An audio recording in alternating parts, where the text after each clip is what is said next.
The three home defense guns you should avoid in 2025. Your home is your castle, but choosing the wrong defensive firearm could turn your sanctuary into a liability.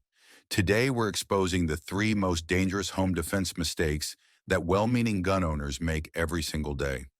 These aren't just bad choices, they're potentially catastrophic decisions that could land you in legal trouble, fail when you need them most, or worse, put your family at greater risk than the threat you're trying to stop. Quick note, if you've got a firearm for home defense, stick around. You might be making one of these exact mistakes. Before we dive in, let's get something straight. This isn't about bashing specific brands or pushing some tactical agenda.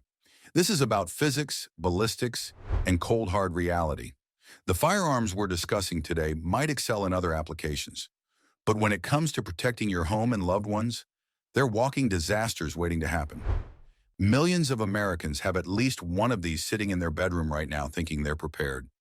Home defense isn't hunting, it isn't competitive shooting, and it sure as hell isn't Call of Duty.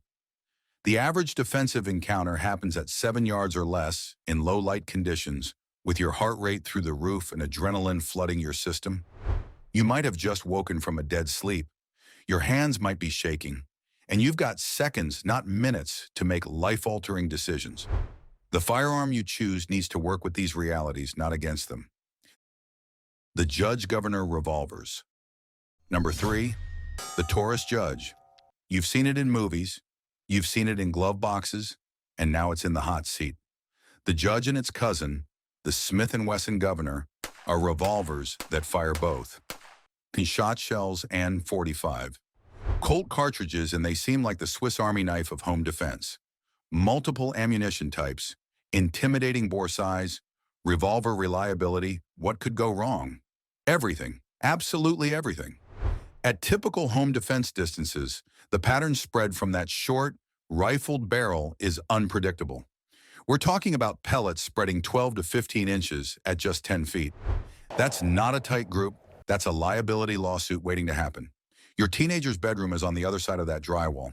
Your neighbor's apartment is 20 feet away. Every pellet that doesn't hit your intended target is your legal and moral responsibility. Switching to .410 slugs or 45 Colt rounds, you've just created an overpenetration nightmare. These rounds will punch through multiple interior walls like they're made of paper. Meanwhile, the same rifling that ruins your shot pattern also destabilizes slugs, giving you accuracy that would embarrass a smoothbore musket from 1776. 5 shots. That's what you get. In a high-stress situation where accuracy drops by 50% or more, 5 rounds disappear fast. And reloading a revolver under stress? Unless you're Jerry Miculek, you're looking at 15 to 20 seconds minimum. That's an eternity when someone's in your home. Perhaps the most dangerous aspect is the false confidence these firearms create. Owners think they've got a shotgun and a revolver in one package, so they don't train properly with either. In reality, they've got a compromise that does nothing particularly well and several things dangerously poorly. Is there a place for these guns? Sure, as a trail or snake gun on rural property or a novelty range toy, but for defending your family in a suburban hallway, you're playing with fire. Pistol caliber carbines without proper training. Number 2 might surprise you. Everyone's building 9mm ARs, buying CZ Scorpions, and singing the praises of the Ruger PC carbine. And in the right hands, with proper training, these can be excellent home defense tools. But most people buying them have neither the training nor the understanding of their critical limitations. People assume that because it's a pistol round, overpenetration isn't an issue. Wrong. A 9mm or 45 ACP round fired from a 16-inch barrel can pick up 200 to 300 feet per second more velocity than from a handgun. Defensive ammo that performs well from a Glock might not expand at all at carbine velocities, turning into a fast-moving FMJ. It's just like my AR-15, but in 9mm, except it's not. The bolt weight is different. The recoil impulse is different. The holdover at close range is dramatically different.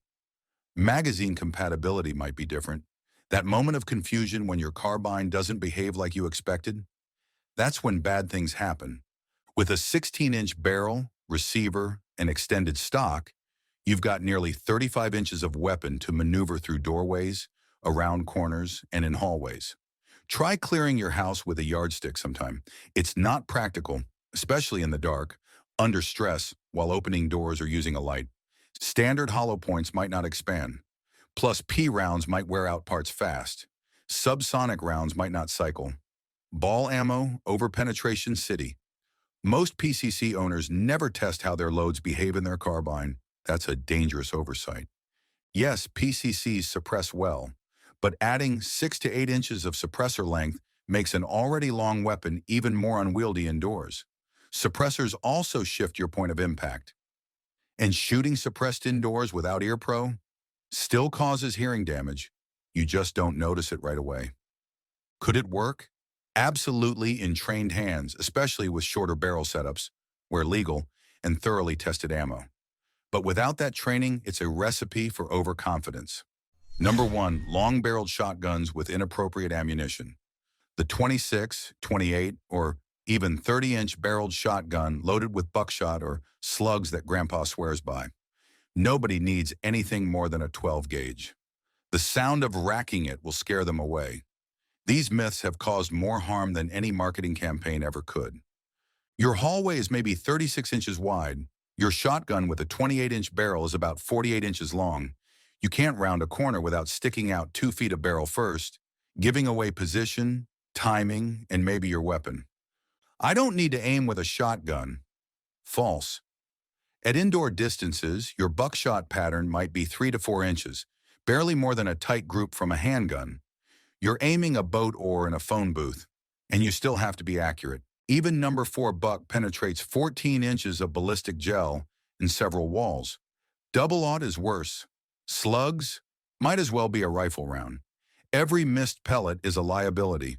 Your 130-pound spouse fires a 12-gauge with full-power buckshot. First shot on target, second shot into the ceiling, third shot never happens. Reduced recoil loads help, but most people never buy them. They just grab the cheapest box off the shelf and stash it. Want to shorten that barrel? Add a light, a side saddle, an extended mag? By the time you've fixed your duck gun, you've spent more than you would on a purpose-built defensive firearm and still have compromises. Any use cases? Sure, for sporting use, waterfowl, or clay shooting. But inside a home? Only with significant modification, training, and proper ammo selection. What actually works? Purpose-built defensive firearms with appropriate barrel lengths. Think 14.5 to 16-inch rifles with defensive ammo, 18 to 20-inch shotguns loaded with low-recoil buckshot, compact 9mm handguns with lights that you've trained extensively with. The best home defense gun is the one you've trained with until operation is second nature. You know the point of impact. You've practiced reloading in the dark. You've patterned your load. Anything else is just expensive false confidence. Every round you fire has a lawyer attached to it. Choosing the right setup is about stopping threats responsibly. Over-penetration that hits an innocent? That's on you. A stray pellet that injures family? That's your burden. Choose accordingly. Look, I get it. The judge looks cool. The PCC seems practical. Grandpa's duck gun has history. But when bump in the night turns into fight for your life, sentiment and style points don't count. Functionality, responsibility, and training do. The 3 categories we've discussed today aren't bad guns. They're bad home defense guns for most people in most situations. If you're using one of these, take a hard look. Your family's safety is worth more than nostalgia or tactical aesthetics. What's your take on these controversial choices? Drop a comment below with your home defense setup. If you found value in this reality check, smash that subscribe button and ring the notification bell. Your home is your castle. Make sure you're defending it with the right tools.